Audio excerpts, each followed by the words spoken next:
금지사항은 무엇입니까? 7계명이 금지하는 것은 정숙하지 않은 생각과 말과 행동입니다. 이렇게 되어 있습니다. 정숙하지 않은 말, 정숙하지 않은 생각, 정숙하지 않은 행동을 다 금하고 있는 것이 간음하지 말라. 이 계명에 해당이 되는 교리입니다. 인간은 하나님의 형상을 따라서 지음받은 고결한 존재입니다. 하나님께서 인간에게 주신 것 가운데 가장 아름다운 것 중에 하나가 바로 성입니다. 에덴 동산에서 아담과 하와는 옷을 전혀 입지 않은 상태였습니다. 창세기 2장 25절에 보면 아담과 그 아내 두 사람이 벌거벗었으나 부끄러워 아니하니라 이렇게 말씀하고 있는 것을 볼 수 있죠. 하나님이 지으신 아담과 하와는 그들은 분명히 벌거벗고 있었지만 서로의 육체를 바라보면서 부끄러워하거나 어색함이 없었다는 말입니다. 부끄러워 아니하니라 히브리 말로 로 이트보샤슈이란 이런 말인데 그 뜻이 뭐냐면은 서로에게 부끄러워하다 이런 의미입니다. 수치심에 빠지거나 비상식적인 것에 접해서 당혹스러워하는 그런 것을 의미하는데 따라서 정확하게 이 부분을 번역을 하면 벌거벗었으나 두 사람이 당황스러워하지 않더라 이렇게 번역을 해야 정확한 번역이 되겠죠. 그들은 분명히 남성과 여성 각각의 성을 가지고 태어났고 그러한 성을 결정짓는 그들 자신의 외모에 대해서 그들은 전혀 부끄러워하거나 수치스러워하거나 당혹스러움을 느끼고 있지 않았다는 이야기입니다. 그것은 성에 대해서 그렇게 반응할 아무런 이유가 없었기 때문이에요. 성은 수치스러운 것도 부끄러운 것도 당황스러운 것도 아니었기 때문입니다. 처음에 하나님이 성을 지으실 때 그랬다는 거죠. 하나님과의 관계에 있어서도 그들은 완전한 교통을 누리고 있었고 아담과 하와 서로에 대해서도 완전한 교감과 교통을 나누고 있었습니다. 자, 그런데 아담과 하와가 하나님의 명령을 어기고 범죄하게 되자 그 즉시 그들에게는 이제 성을 인식함에 있어서 뚜렷한 변화가 일어나게 되었던 것을 볼 수 있습니다. 창세기 3장 7절에 보면 이에 그들의 눈이 밝아 자기들의 몸이 벗은 줄을 알고 앞에는 벗었으나 부끄러워 아니하니라 그랬는데 그들이 하나님 앞에 타락한 이후에는 자기들의 몸이 벗은 줄을 알고 무화과 나무 잎을 엮어 치마를 하였더라 이렇게 기록하고 있습니다. 그들은 눈이 밝아졌는데 이는 바로 그때부터 이 육의 눈이 열리게 됐다는 거죠. 유욕에 가득 찬 육신의 눈이 이 깊은 육신 속에 있는 어떤 죄악의 욕망의 눈이 열리게 됐다는 거예요. 그래서 그들이 지금까지는 볼 수 없었고 볼 필요도 없었던 것을 보게 되기 시작했다는 겁니다. 전에는 하나님만 바라보고 서로를 바라보면서 서로에게 아름다움만을 보았습니다.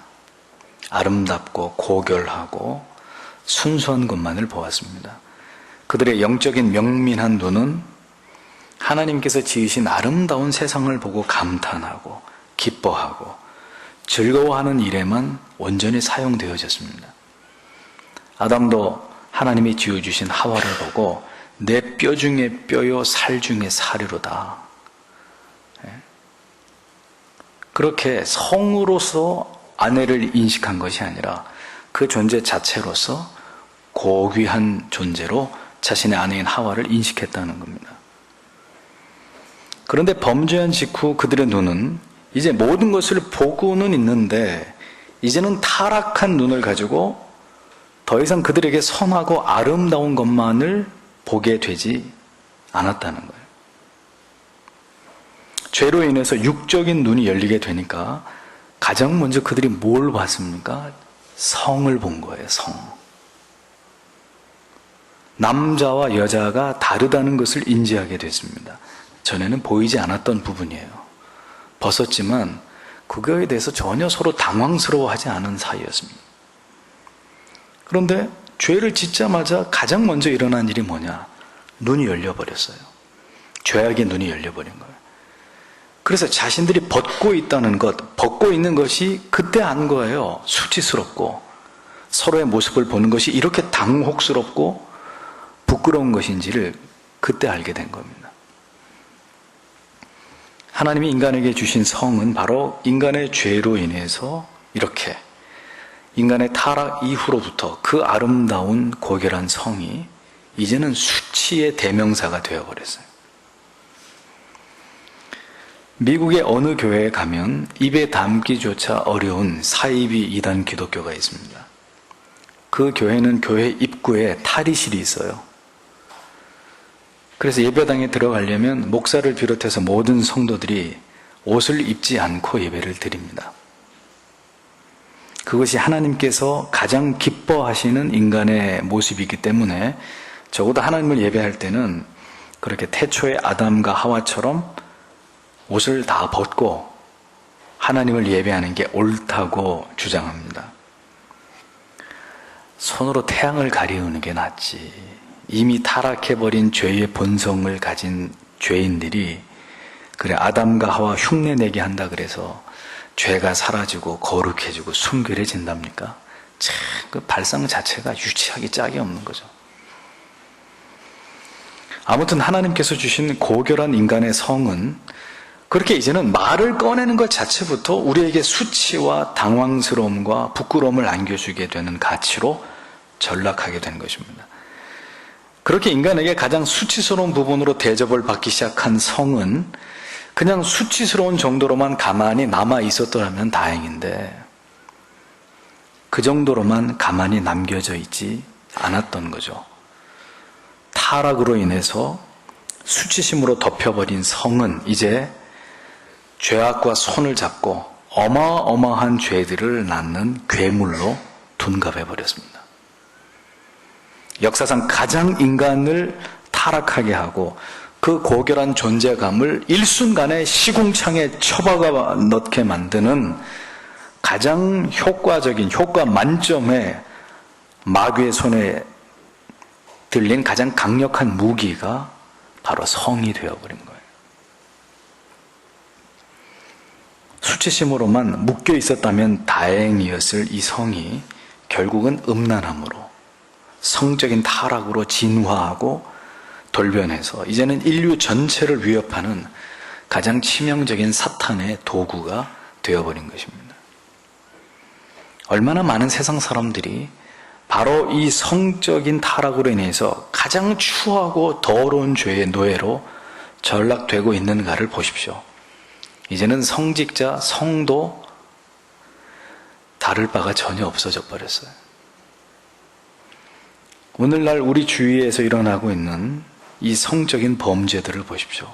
모두가 다 하나님께서 주신 성이 타락하고 변질되고 문란해지고 음란해짐으로 인해서 일어나게 된 그런 파괴적인 결과물들이라는 것을 볼 수 있습니다.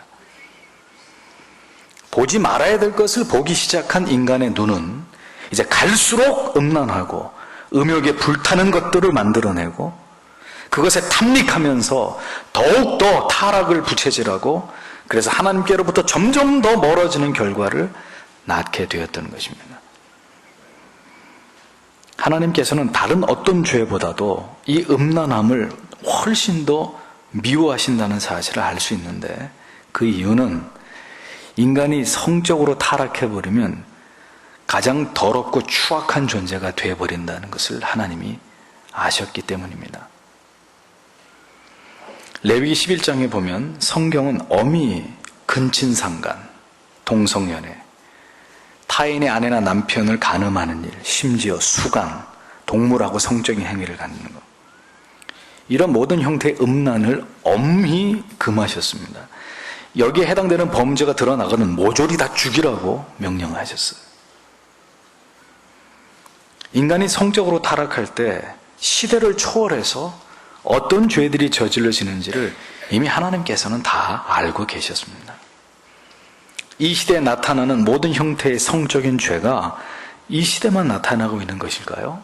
놀랍게도 성경에 이미 다 나타나고 있는, 반복되고 있는 그런 추악한 성적인 죄들이라는 걸 알 수 있습니다. 그러니까 인간은 어느 시대에 존재했건 성적으로 타락하고 문란한 것은 공통된 일이라는 것을 역사가 우리에게 증언해주고 있는 거예요. 문제는 인간이 가장 음란할 때, 가장 성적으로 타락했을 때가 가장 인간은 하나님을 멀리하고 가장 추악한 존재로 변하게 된다는 사실을 역사가 우리에게 보여주고 있는 것입니다. 그래서 하나님께서는 음란한 도성이었던 소돔과 고모라를 유황불로 잿더미가 되게 하셨다는 것이고, 그래서 음란이 얼마나 무서운 죄이면 하나님이 그들을 다 불태워 죽일 정도로, 불로 태워가지고 다 죽여버릴 정도로 하나님이 이렇게 음란이 무서운 죄라는 것을 우리에게 경고하고 계시는 거예요. 이 사건을 통해서 하나님께서 하나님의 형상으로 지음받은 인간들이 이처럼 하나님이 주신 성을 더럽힘으로 죄를 범하고 하나님의 형상을 더럽히는 일들에 대해서 하나님이 얼마나 이것을 분노하시고 이것을 심판하는 것들을 단호한 의지를 통해서 하나님이 행하시는지를 성경은 우리에게 보여주고 있는 것입니다. 이런 모든 음란함이 무엇에서부터 시작되는 것일까요? 바로 정숙하지 못한 생각입니다. 오늘 본문에 음행과 온갖 더러운 것과 탐욕은 너희 중에서 그 이름이라도 부르지 말라. 이는 성도의 마땅한 바니라 그랬습니다. 이름도 부르지 말라 그랬어요. 그러니까 생각조차 하지 않고 생각에서조차 지워버리고 생각하는 것에서 단계부터 이것을 단절하라고 성경은 말씀하고 있는 거예요. 다른 죄들도 다 그러하지만 이 음란의 죄는 생각의 단계에서, 이 생각의 단계에서 행동으로 나아가는 속도가 제어하기, 통제하기 불가능하기 때문에 생각의 단계에서 음란을 제어하지 못하면 그 다음 단계, 음란의 유혹은 가속도가 붙으면서 발전하게 된다는 것을 알아야 된다는 겁니다. 자, 그러면 생각은 무엇에 영향을 받게 되죠? 모든 시각적인 정보들을 통해서입니다. 그러니까 무엇을 보고 듣고 경험하는 것에 따라서 생각이 그것의 지배를 받게 되어 있다는 거예요. 부모님들이 기억하셔야 될 사실은요, 어떻게 해서라도 자녀들이 성적인 것에 일찍 눈을 뜨는 것을 막으셔야 된다는 겁니다. 일체 보거나 듣게 하거나 접하지 못하게 하는 것이 나이가 어릴수록 더 중요해요. 모든 생각은 무엇을 보고 무엇을 듣고 무엇을 느끼는가에 영향을 받는데, 음란하는 것들은 너무 자극적입니다. 충격적인 거죠. 그래서 한번 그것을 딱 보면 이게 뇌리에 깊이 박혀가지고 쉽사리 사라지지 않는 충동과 억제하기 힘든 호기심을 계속해서 발동하게 만드는 거예요. 차라리 안 봤으면 모르는데 보게 되면, 한번 보게 되면 충격적이란 말이에요. 이게 충격을 받고 끝나는 게 아니라 억제하기 힘든 욕구가 생겨나는 거예요. 호기심이 생겨나고. 그러니 어려서부터 이런 것을 보거나 접할 수 있는 모든 기회들을 차단해야 되는데, 방송국에 일하는 분들이 제정신이 아닌 거예요. 제가 볼 때는. 온통 음란한 걸로 도배질을 하고 있잖아요. 그리고 그것을 집에서 부모와 자식들이 같이 보는 시간대에 편성을 해놓고 그걸 보여주고 있잖아요. 다들 미쳤어요. 제정신들이 아니에요.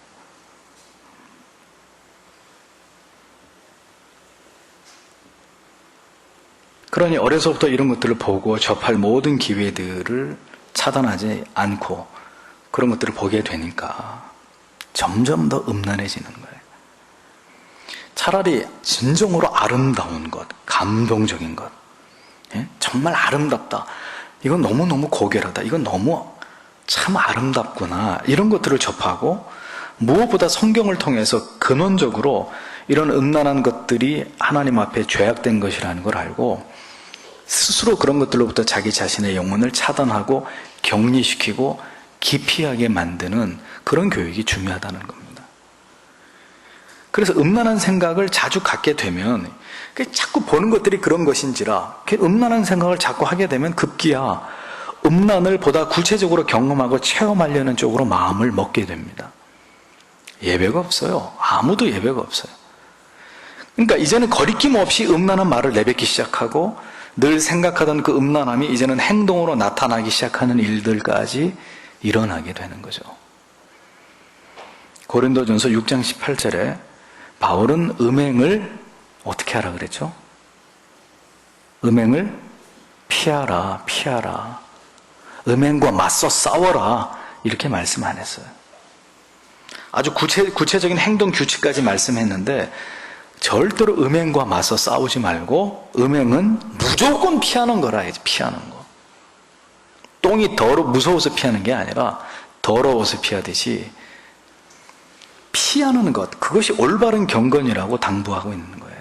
음행에 관련된 문제에 있어서만큼. 왜요? 이미 보는 것에서 아까도 말씀드렸듯이 강력한 충격과 충동을 받을 수 있는 것이 음란함이기 때문에. 그래서 음란 매체에 노출이 되면 인간의 뇌리에 그게 깊이 각인이 되어서 한번 그렇게 거기에 발이 딱 빠지면 중독이 되어버리는 거죠. 중독.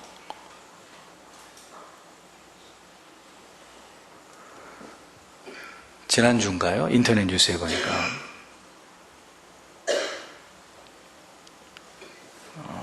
타이타닉호를 저 바다 밑바닥에서 타이타닉호를 발견하는데 지대한 영향을 끼쳤던 해양학자의 컴퓨터 드라이브에서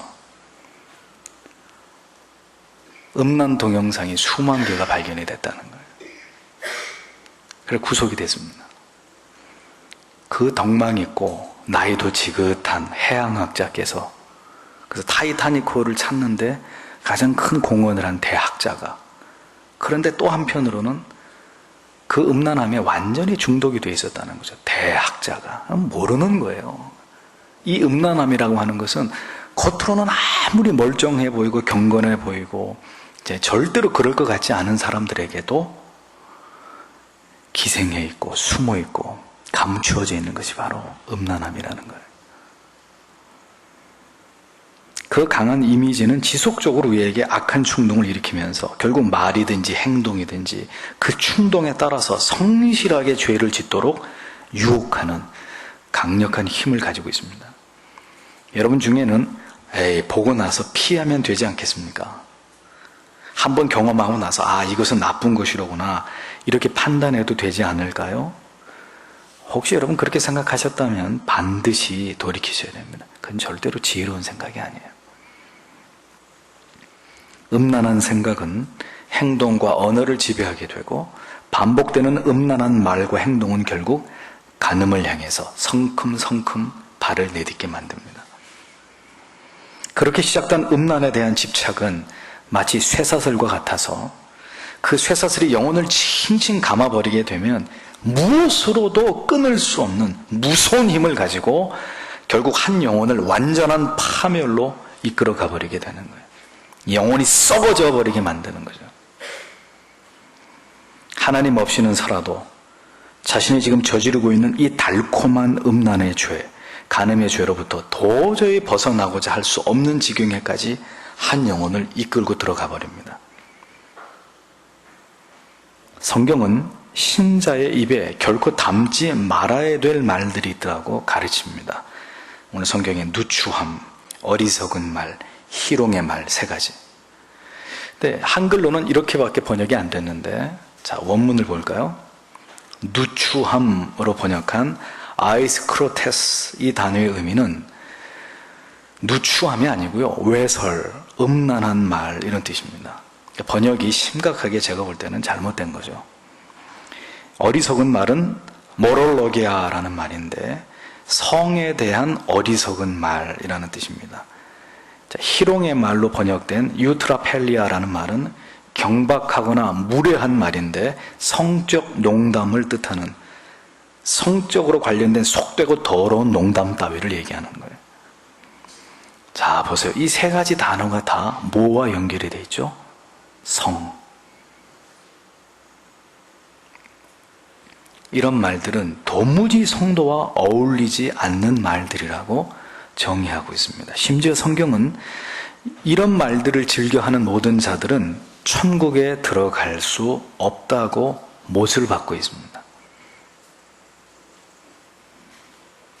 음란한 말들이 자꾸 입에서 튀어나온다는 것은 이미 지금 내 영혼이 심각하게 부패했다는 걸 의미하는 거예요. 이미 심각하게 나의 영혼이 음란함에 노출이 되어서 그로부터 지금 깊은 영향을 받고 있다는 것을 의미하는 것입니다. 불행하게도 이 시대는 각종 매체들을 통해서 홍수 같은 이 음란물로 인해서 어린 아이에서부터 할아버지까지 전부 다 이 음란물에 노출이 되어버린 시대예요. 그래서 가장 좋은 일이 뭐겠어요? 이런 모든 음란물들을 접할 수 있는 매체로부터 내 자신을 지키는 것입니다. 보지 않는 거예요. 보지 않는 거예요. 가지 않는 거예요. 거기에 아예 관심을 갖지 않는 거예요. 우리의 관심이 보다 고상하고 보다 아름답고 보다 고결한 것들을 지향하기 위해서 노력해야 되는 것입니다. 영적인 것과 신령한 것에 더 마음을 품고 그것으로 우리의 영혼과 마음의 빗장을 채우는 일에 각별한 노력을 기울이지 않으면 안 되는 거예요. 그러니까 습관적으로 TV 틀지 마시란 말이에요. 습관적으로 인터넷 틀어놓고, 인터넷 켜놓고, 아무 뜻도 없이, 목적도 없이, 의미도 없이 채널 돌리고, 웹 서핑하고, 그런 어리석은 짓 하면 안 된단 말이죠. 돌리는 족족 그런 것들이 튀어나오는데, 특별히 당부드리고 싶은 말씀은 일체의 음란한 말을 버리시고, 여러분 주위에 혹시 음행을 즐기고 간음에 빠진 사람이 있으면 그 사람하고 절교하세요. 절교. 어설프게 그 사람 교화시켜가지고 그 가운데 이끌려고, 그 사람 이렇게 이끌어 드리려고 하지 마세요. 여러분까지 물들 수 있습니다. 여러분까지. 음란은 강력합니다. 누구도 쉽게 빠져나갈 수 없고 누구도 간단하게 유혹으로 넘어뜨릴 수 있는 죄가 바로, 죄의 유혹이 바로 음란이에요. 그러니 보세요. 하나님의 사람. 하나님 사랑하면 둘째 가면 서러워할 만한 다윗도 넘어졌잖아요. 이 세상에서 가장 탁월한 뛰어난 지혜를 가졌다고 성경에서 꼽는 첫 번째 사람 솔로몬도 넘어졌잖아요. 예? 음란함에 넘어졌잖아요. 피는 못 속인다고. 그만큼 모든 죄가 다 그러하지만 일순간에 우리를 무너뜨릴 수 있는 가장 강력한 힘이 바로 음란함이에요. 예외가 없습니다. 목사부터 시작해서 누구도 예외가 없는 거예요. 생각과 말과 행동에서부터 철저하게 근절하지 않으면 아무리 믿음이 좋은 성도라 할지라도, 성직자라 할지라도 마귀가 이거 걸어야 되겠다 하고 마음 먹고 한번 음란한 마귀를 보내게 되면 누구도 이길 수 없어요. 누구도 장담할 수 없고 누구도 안심할 수 없어요. 에이, 우리 남편은 내가 저 안 데리고 살아주면은 저 대책이 없는 사람이기 때문에 우리 남편 같은 사람은 절대로 그런 거에 해당 사항 없을 거야. 천만에요. 우리 애는 너무 착하고 순진하기 때문에 우리 아들이 그런 거에 넘어갈 일은 절대 없을 거야. 다 여러분들의 생각이에요. 목사의 말을 농담으로 듣지 마십시오. 모든 음란함과 관련된 것을 즉시 끊도록 하세요. 오늘 여러분 중에도 해당되는 분이 있는데 안 보이시네 또. 즉시 돌이켜야 돼요. 즉시. 그렇지 않으면 여러분들의 목을 겨누고 있는 하나님의 심판의 칼날이 언제 그에게 임하게 될지 몰라요. 하나님을 시험하지 마세요. 이런 짓거리 해도 괜찮겠지. 이런 음란한 짓을 해도 에이, 하나님 봐주실 거야. 사랑의 하나님이니까. 마지막 때에 이 모든 더러운 죄로부터 자신을 깨끗하게 하는 성도, 정말 귀하고 귀하기 때문에 하나님께서는 오늘도 그런 청년을 찾고 있는 거예요. 그런 성도를, 그런 목회자를 하나님 오늘도 찾고 계시고, 그러한 자에게 하나님의 능력과 권능을 부어서 능력 있게 하나님의 뜻을 이루어드리는 도구로 사용하실 것이라는 겁니다. 여러분들이 그와 같은 오늘의 교리의 말씀처럼 정결해서 하나님께 쓰임받는 그런 귀한 일꾼들이 돼야 되지 않겠습니까? 언제나 음란함으로 여러분들의 마음이 기울여지려고 할 때마다 바로 이 계명을 기억하세요. 진실로 예수 그리스도의 보혈이, 그 보혈의 능력이 우리를 붙잡아 주시지 않고는 누구도 이 음란의 유혹에서 완전히 자유할 자가 없음을 기억하셔야 합니다. 언제나 하나님께 도움을 구하는, 하나님 나를 붙들어 주십시오. 청년 여러분, 지하철 타고 갈 때 쓸데없이 앞에 앉아있는 자매 쳐다보지 말란 말이에요. 차라리 책을 보라고, 책을. 앞에 가는 괜히 그 자매 치마 쳐다보고, 자꾸 쳐다보니까 눈이 자꾸 시선이 그리 가니까 차라리 하늘 보고 다녀, 하늘 보고. 그래서 하늘 보고 가다가 돌불에 걸려서 넘어지면 주의 은혜입니다. 감사합니다, 아버지. 언제나 하나님께 도우심을 구해야 돼요. 하나님 오늘도 보는 것, 내가 가는 곳, 하나님 지켜주십시오. 내 눈이 보는 것을 조심하도록. 그렇게 굳게 기도하고 아멘 하고 나갔는데 앞에 미니스커트를 입고 가는 자매가 탁 지나가는. 그럼 빨리 고개를 돌려야 돼, 빨리. 기도하고 아멘 해놓고 눈이 동그래지면은 그러면 또 넘어지는 거예요. 또 무너지는 거예요. 처참하게 거꾸러지는 거예요. 그리고 자매 여러분, 적어도 예수 믿는 자매 여러분, 교회 오실 때는 롱 스커트를 입고 오세요. 부탁드립니다. 내가 사는 길이고 형제의 영혼을 살리는 길이에요. 하나님의 은혜가 이 음란한 시대를 살아가는 주의 자녀들에게 충만하게 되시기를 축복합니다. 기도하겠습니다.